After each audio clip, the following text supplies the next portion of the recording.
awry. But let's go ahead and get talking about today's discussion. And we're going to start with T-Mobile Uncarrier. So I actually was listening or watching the YouTube event, the live event for T-Mobile's Uncarrier plan. Now, this is the first one done by Mike Sievert, the new CEO of T-Mobile, since he took over. And now, coming off of the heels of the T-Mobile and Sprint merger, buyout, whatever you want to call it. Basically, T-Mobile and Sprint are now one. Now, we understand with this being COVID-19 and all the things that came from it, social distancing, everyone having to stay at home. If you're in certain states, basically some of these states are shut down. It has been a nightmare for a number of businesses. And for them to try to figure out what they're going to do here and get a lot of the logistics done, especially for someone like T-Mobile who's trying to get all this merger stuff done, I can see where it is a challenge and it's holding up and hindering a lot of things.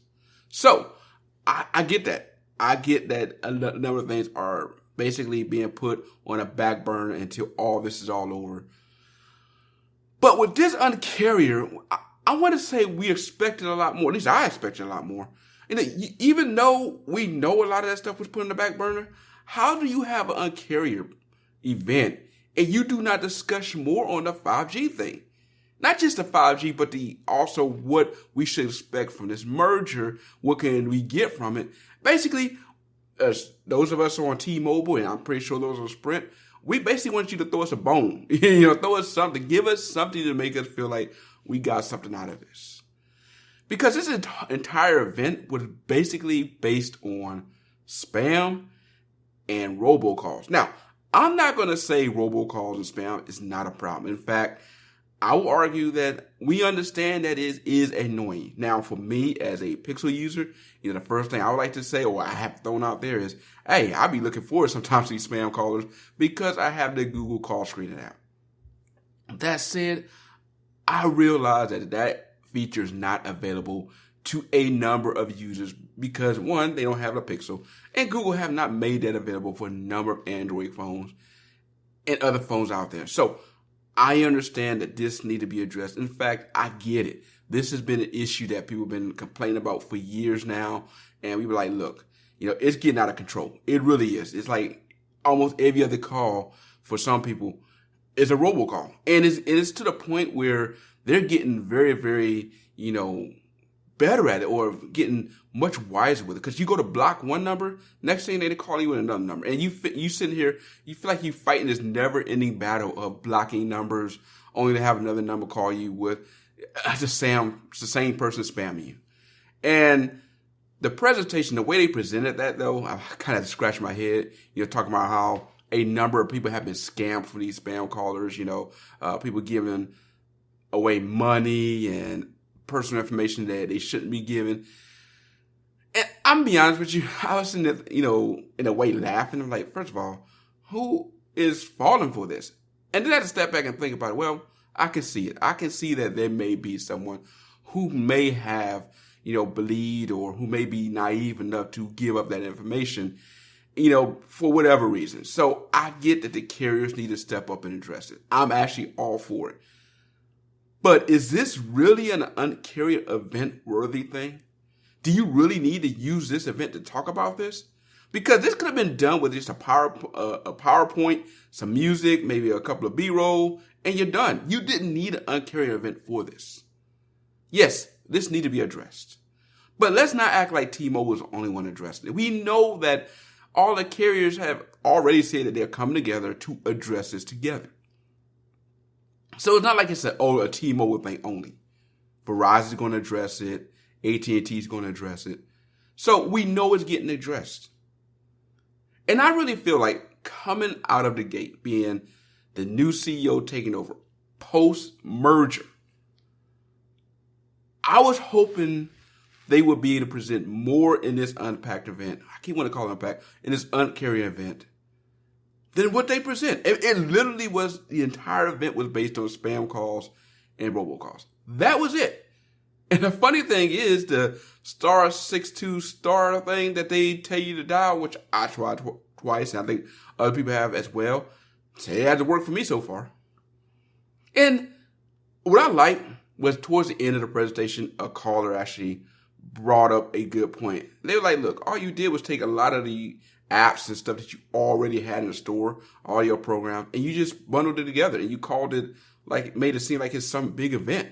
And I had to applaud that person for that, because that's basically what happened. You basically took all the stuff that you already had and you're, patting yourself on the back like we're giving you something. That this is something new. We're doing something different that no other carrier is doing. We're bucking the system. Because when you think about these Uncarrier plans, that's originally kind of the intent. When T-Mobile first came out there, they were bucking the system. They were challenging the other carrier. They were doing things that other carriers weren't doing.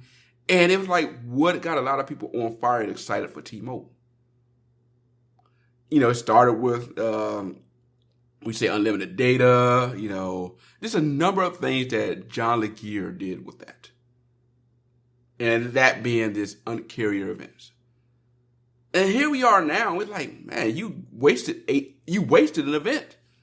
You basically had everybody sitting at the house. I'm not gonna say everyone, but you had a number of people sitting at the house looking at your event, wanting to see what did you have for us. Post-merger, mind you. Now, again, I understand that a number of things are probably being pushed on the back burner because with this COVID, there are a number of things that you guys cannot do physically. There's only so much you can do from laptops and over the phone or over the internet Zoom calls. I would think you guys would have had something better than this. Because, again, this Uncarrier event did not present what I was hoping it was going to and get people excited for what it could have been. In fact, I got to say that this was a boring event. Again, they could have got away with this with just a simple slideshow and presented all of their points, this spam blocker and all the stuff that they added, the call shield and all that stuff. Now, they also posted something else that, along with the ability to block your calls, you can sign up for a way where you can have T-Mobile basically protect your identity for up to a year. Now, I ain't gonna lie, I was just kind of laughing at that because T-Mobile basically got hit twice by hackers getting into people's data, and they had to provide basically free fraud protection for up to a year for a number of customers because their information was compromised. And I'm thinking, why would I really want to trust this company with that information? Not just because one, you already had information compromised, but my thought process is, well, what if later I decide to say, I'm done, I'm going to move on from T-Mobile and go to another carrier? How would that affect, what information you have on file for me? So for me, I'm okay. Thank you, but no thank you. I really don't need you to protect my ID. I can do that myself. Matter of fact, instead of worrying about protecting my identity, do me a favor. How about you worry about protecting the information that you have for me in your database? Because so far you guys have been kind of iffy on that. Again, you got hit twice, and I just want to make sure that you guys can protect the little information that you have on me right now. Now, I do have T-Mobile, and I moved to them from AT&T, which I originally started from Verizon, with AT&T, now T-Mobile. I've been happy with T-Mobile. I've been happy with the data speeds. And, overall customer service have been pretty decent, especially, I love kind of what John Laguerre have done with this company. There have been a number of times I had posted stuff on Twitter and had issues, and had to have the CEO of the company respond to your tweets and try to help you fix your problems. To me, is one of the reasons why I went to T-Mobile. After years and years of being on other carriers. Yeah, I was not too happy with this Uncarrier event. I feel like they missed a golden opportunity here, and I really wish they would have spent more time using this to kind of, elaborate more, maybe throw a bone to those of us who are post-Sprint T-Mobile merger. I'm kind of curious your thoughts for those of you who've been checking out the Uncarrier event today. What are your thoughts? So leave your comment below on that.